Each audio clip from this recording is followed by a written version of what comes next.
YouTube, Matty's8012 here with another ARG ban list video. So, I'm not going to talk about whether it should or shouldn't be. If you want to talk about those points, please head over to my other video. I'll have a link somewhere or something, I don't know. Head over there, check out that video if you want to talk about whether this should or shouldn't happen. What I want to talk about today is the fact that it is here and what cards are on this list. I may jump around a little bit on this, so bear with me, but I've got the list on my computer, like right behind you guys, so bear with me again. I'm not going to be looking at you. I know there's some people that like eye contact. That's not going to happen for this video because the list is over here. So, to begin with, Gen Releaser of Rituals banned. Okay, I'm good with that. Like, Gen Locks are no fun. I don't know. Vanity's Emptiness also banned. They did not feel that Vanity's Emptiness could live at 1 for any longer. It needed to go away, and I'm not entirely upset about that, guys. Like, the issue you have when you're dealing with cards such as Gen Lock or Gen Releaser of Rituals and Vanity's Emptiness and Sixth Sense and Return from a Different Dimension, like when you're dealing with all of these kind of cards that players will set down and will ask, you know, let's mutually side out these cards. Like, they're obviously cards that the players themselves seem to think are unhealthy for the game. Probably need to get dealt with. Fusion Gate banned. Seems a bit odd because they did do some other things to hurt heroes, but they also gave Stratos back.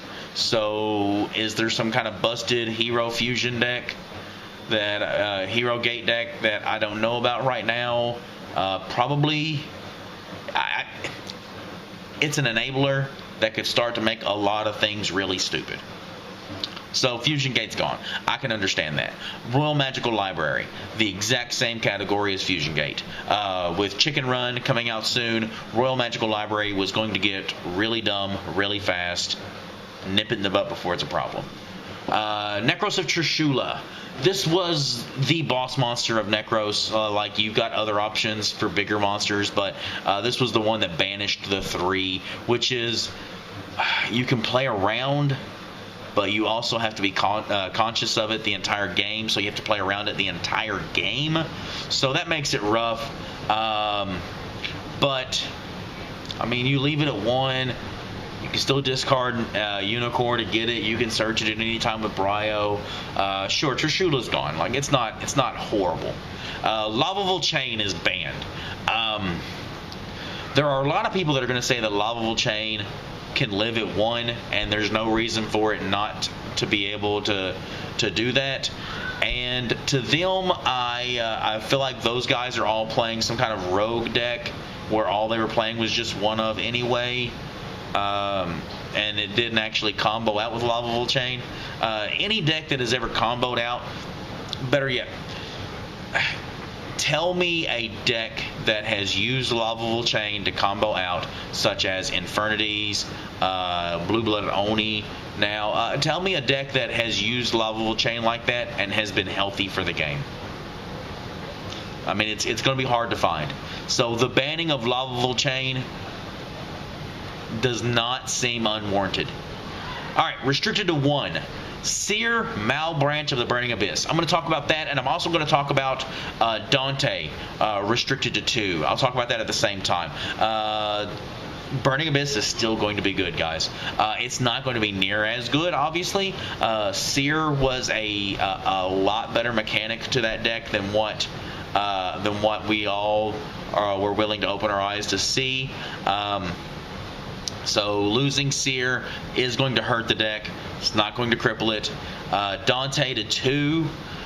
The only thing that this really does for the Burning Abyss player is the fact that they're now going to have to pay attention to what they are doing with their Dantes.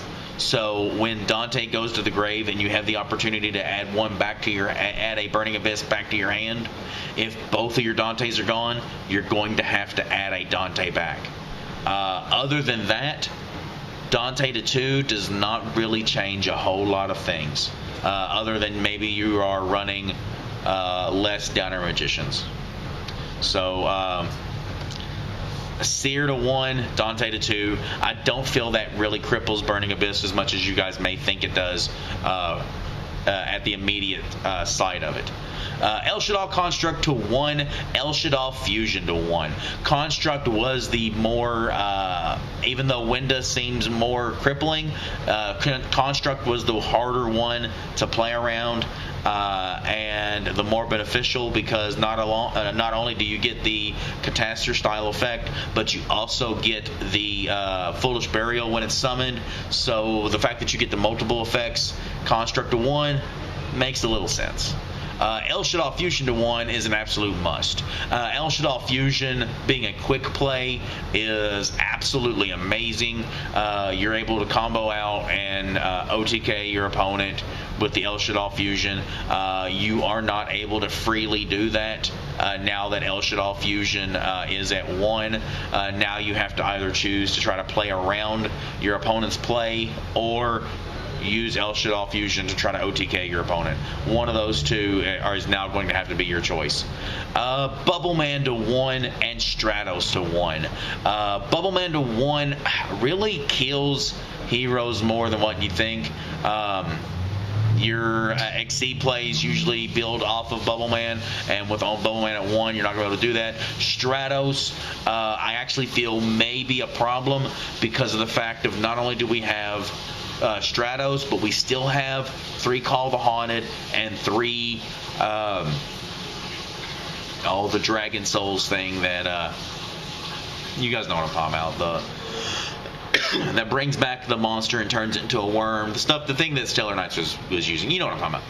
Anyway, you've got 3 of each of those cards. That's 6 recursion that you're going to have for Stratos. Could turn into something kind of busted, especially with the fact that Mistake is going to go to 1 on this list also. Mistake needs to go to 1. It is another one of those crazy little floodgates like Macrocosmos and D-Fissure and Thunder King, and needs to be at 1. That mechanic of stopping your opponent from adding cards to their hand is really dumb and is really overpowered in this game. Instant Fusion to 1 is because we are getting Nodin soon, and Instant Fusion will become busted whenever that happens. Necros of Unicorn to 1. There were some people saying that its extra deck negate effect was too powerful, and that's why it's going to 1. And for those people, I feel like they didn't play Necros near enough. If they do think that, the issue with Unicorn is the fact that you can discard it and get anything back from your graveyard. That's pretty sick. Like, that card needs to go to 1. That card's at 1 in the OCG. I really do wish if they're going to give us Unicorn to 1 and take away Trishula, I do kind of wish they would have given us our 3rd Bryo back. At the point, Bryo's, don't get me wrong, Bryo is extremely good. When you are discarding Bryo to search, that's extremely, extremely good. Like, he's busted at that point. But when you're taking away Unicorn and you're taking away Trishula, when you're taking Unicorn to 1 and you're taking Trishula away entirely, Bryo is going to be one of those monsters that you're now going to have to start putting on board. To keep that deck playable, I kind of wish they would have gave us a third Bryo back. But Unicorn 1 is great. Wind Up Carrier Zen Mighty. Man, how I've missed that card. They gave us that, and they also gave us Wind Up Magician back to 2. However, you no longer have Shockmaster, so there's no Wind Up Loop to Shockmaster. The Wind Up Hunter with Zen Mighty at 1, you can't take their whole hand anymore. So the Wind Up Carrier Zen Mighty to 1 and Magician at 2 helps that deck out, but doesn't really do enough. I'm going to talk about that, and I'm going to talk about a couple other cards along with this. Dragon Ravine to 2. It could have easily been 3. Doesn't really matter with Dragon Ruler's banned. Dragon Ravine is not busted. All it does is help Dragoonides. And Sector Hornet to 2. Really, it helps out in sectors, obviously, but I don't think it really affects the format too awful much. Rescue Rabbit to 2.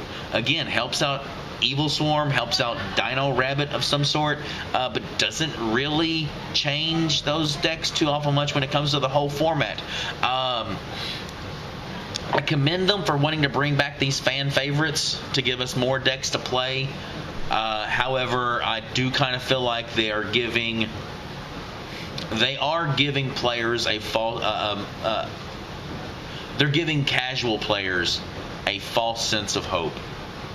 Like giving us Magician and Zen Mighty back for windups, giving us Hornet back for Insectors, giving us Dragon Ravine back for Dragoonides. You're really just giving these players that have always wanted those cards back so they can play their fun decks. You're giving them this false sense of hope that those decks are going to be good again. And they're really not. However, you're also giving us back cards that aren't bannable. Like Zen Mighty, Carrier Zen Mighty just does not belong on the ban list. So yeah, I don't know. It is what it is, guys. Like they're giving us more playable decks. I don't think those decks are actually going to be competitive though. Let's see what's next. Okay, to 2. I already talked about Dante. I talked about Dragon's Ravine, Hornet, Rabbit. Torrential Tribute to 2. Torrential Tribute is actually a rather healthy card at 2. I don't feel that 1 is the right number because you need your board wipes. And I also don't think that 3 is the right number because then it almost gets to be too much. I think 2 is the right number for Torrential Tribute. Summoner's Art to 2. Like this kind of does something for Cleese. Like this is the only thing on the list that got touched that affected Klee at all. So I don't really know if it is enough to really hurt Klee, especially with us getting wavering eyes or whatever that spell card is. With us getting that spell card, like I don't think that the Summoner's Art is really going to be to 2 is really going to be enough to affect too much of the Cleefort deck. Like I really see Cleeforts with Mistake going to 1. Cleeforts could very easily be one of, if not the best deck when the ARG format hits and they start hosting their events. And last but not least, no longer restricted, Chaos Sorcerer has not mattered in a long time. Sacred Swords of 7 stars has not mattered in a while. Glow Up Bulb to 3, you can only use this effect once, so what does it really matter if we have 3? If you can only use this effect once, whoop-de-doo. Dark Hole to 3, I mean, we've been living in a format where you have double Dark Hole and Raigeki, and we seem to be doing fine with that, so I honestly feel like Dark Hole should have went to 3 before we got Raigeki back. That's just kind of my personal opinion. It kind of makes sense that way, but that's not what they were looking for. They wanted to sell battle packs, and battle packs had Raigekis in them, so yeah. Anyway, that is their list. So, what decks do I see being good? Honestly, I still see Burning Abyss being really good. I see Shaddolls. No more Star Seraphs in Shaddolls. I think they go back to the Lightsworn Chaos little builds. I think Shaddolls are still good. I think there's going to be another deck with Stratos with running those 6 Call the Haunted. That's going to be really good. I still think Necros has a chance, guys. I think Necros still does really well with your 3 cycles, 3 mirror. Kaleidoscope's not nearly as good, but with 3 of each of those rituals, triple Shuret, I really feel like you're going to get places with Necros and the plays that they're going to be able to make. Cleeforts are still going to be really good. Satellar Knights are going to be good because you've hit everything else. So, like, that's kind of where it's at. I don't know. I appreciate it, guys. Subscribe. Comment down below. Show us how much you love us.